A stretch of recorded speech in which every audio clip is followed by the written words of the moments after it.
Barny, the newest addition to Pokerstars Team Pro as brand ambassador, how are you feeling today? I'm really excited about being involved with Pokerstars. I mean, it's obviously an honour, and to be connected with people like Sam Grafton and the Spraggy family, you know, and obviously everybody knows that Pokerstars, fantastic software, and it's, you know, the most trusted site, and you know, I play on it obviously. But for me, it goes deeper than that, because I was around at the beginning of the EPT. Before that, you know, there were these very American-centered big tours. There was the World Series and there was the World Poker Tour. And John Duffy came along, and he was a friend as well, and he was a player, and he had this vision about the European Poker Tour and doing something that was really for the players. And Pokerstars got involved very early and made it what it is. You know, it couldn't have happened without them. And you know, now it's something that goes to all these amazing venues, and you can win a seat on the Pokerstars site. You know, I was travelling around back in the early days, and I really felt like, right, you know, this is us, this is our thing, this is European poker. So to be back at the heart of it now, when it's bigger than ever, better than ever, is wonderful, really exciting. You know all too well the special memories, the special achievements that can be achieved on the European Poker Tour. Will that be where we see most of your play next? Or well, I know now. Yes, I mean, I don't want to miss. There are 5 spots, 5 places on the tour this year, and they're all brilliant places. Including Barcelona, where I lived years ago, Cyprus, where I haven't spent much time. I have been there. I know that'll be a lovely time of year to go.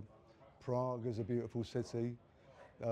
Paris, obviously, you know, it was a favourite place before. Now it is my absolute favourite place. And Monte Carlo, which I've got to be honest, I never thought I'd go back to, because it's just so, it's very luxurious but also very pricey, and so that was kind of not on my radar to go there, but I'm really excited to go back there. So yeah, I mean, that's already 5 great events. I know Stars are involved in stuff around the UK as well, and they're things I may have played anyway.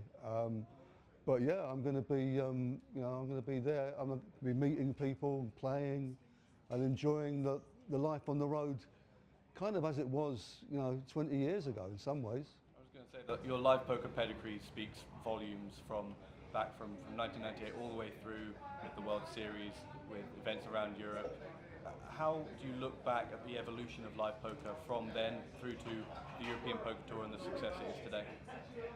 Well, I mean, you can't really talk about it without talking about the relationship with the online game, and Stars in particular, which has grown it so much, and made sure it had the resources to do things properly, and also brought it to the attention of a wider audience. I mean, one of the things that I want to remind people of is that, you know, although the game has developed an enormous amount, and it's got more technical, and there's all sorts of things you can learn, and you've got people like Sam Grafton who are very good, who play at the highest level, who can explain that stuff really well.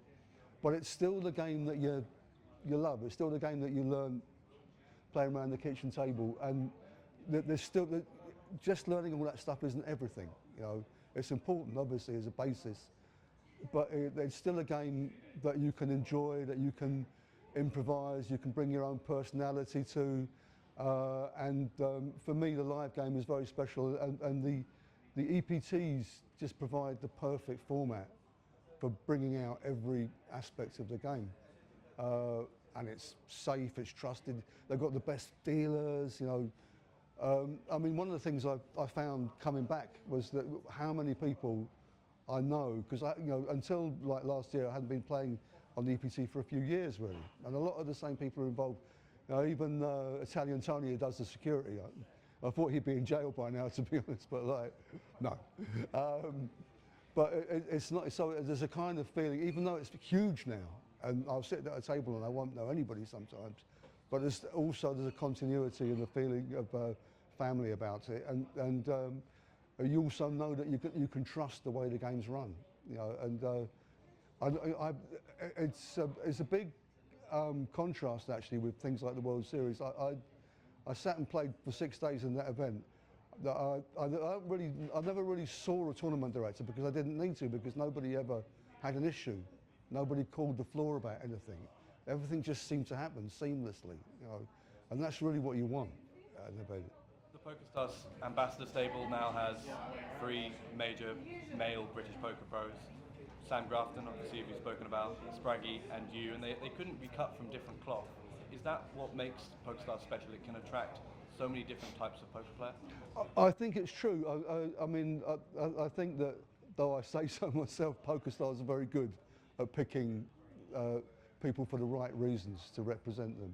And you know, those are people that, and I mean, Sam Grafton's been a friend for a long time, so you know, I'm a big admirer of everything about him, not just his game, but him as a person. Spraggy, I'm very aware of, and also Marley, obviously, and that, you know, they seem absolutely wonderful and very funny, and I'm looking forward to getting to know them better. I can't remember what the question was, but it speaks volumes to the types of players that play on PokerStars.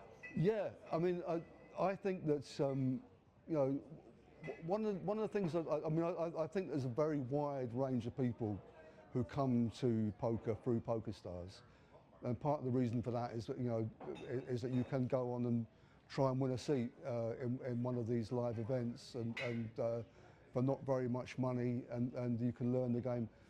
But you know, like I was saying, you know, I think it's, you know, there are probably people who sit at home and they watch the streams, and they listen to some of the commentary, and maybe some people feel a little bit like, oh, the game's passed me by a bit. The game's got so technical. You don't stand a chance unless you study the whole time. And what I hope is that, like, my involvement will give the lie to that, you know, because, like, I'm someone who's been playing for a very long time. I haven't come up through that. I mean, obviously, I'm aware of things. I try to learn things, but I haven't come up through that tradition. And I think there's still a place in the game for people who, with a bit of imagination, you know, and a bit of positive thinking or whatever it is, and obviously some luck sometimes, you know, can join in and play without feeling like, oh, this game has been taken away from me by the boffins and the nerds. You said previously that the person who puts the work in will get there. Is this what getting there means? EPT champion, PokerStars ambassador? I mean, I didn't know how much it meant that till it happened. I mean, you know, I do really feel like this is what I've been looking for, you know, for all my career in poker. And you know, it's funny actually, Spraggy tweeted a link to something that happened at a Triton event the other day, where this guy went out on the bubble, the 2 chip leaders clashed. One of them had kings, one of them had ace king, and they both got it all in, and the kings lost to the ace king, and it came 2 aces, first 2 cards on the flop. And it brought it all back to me, I was the kings in exactly that hand, last 2 tables in the 5 diamonds in the Bellagio in 2005. And it came the same flop, ace, ace, X. And I went out in 18th place in that hand, and the other guy won 2 million. And every poker player's got a million stories like that, but I was just reminded of that one. I was looking back and thinking, oh, where did I finish there? I was 18. And you know, my poker career is littered with finishes like that. And what my game does have is, I know how to go through, especially in these deep stack events where you've got a lot of time to play. I know how to build stacks. I know how to get to those late stages, last 2 tables, whatever, with decent chips. And you know, you don't necessarily need a lot of cards to do it. But then that last stage, you know, that's just half the job, you know, and not even the most important half, you know. And then that last stage, when you're faced with all the ICM implications of things and all the big decisions, and you know, the difference between if I call and I'm wrong, that's that's $10,000 instead of $1 million, whatever. So you know, I have won tournaments and I've won reasonably major ones, and I've made a lot of big finals. But I was trying to work it out, you know, at least at least a dozen finals, probably more, where first prize was over $1 million. And so I don't know what, you know, sometimes I probably made mistakes, sometimes I ran bad, sometimes I got outplayed, I don't know, but certainly I never finished the job. And you know, this really feels like, wow, that's what it feels like. That's what they've been talking about. That's what I've been doing this for. Very exciting.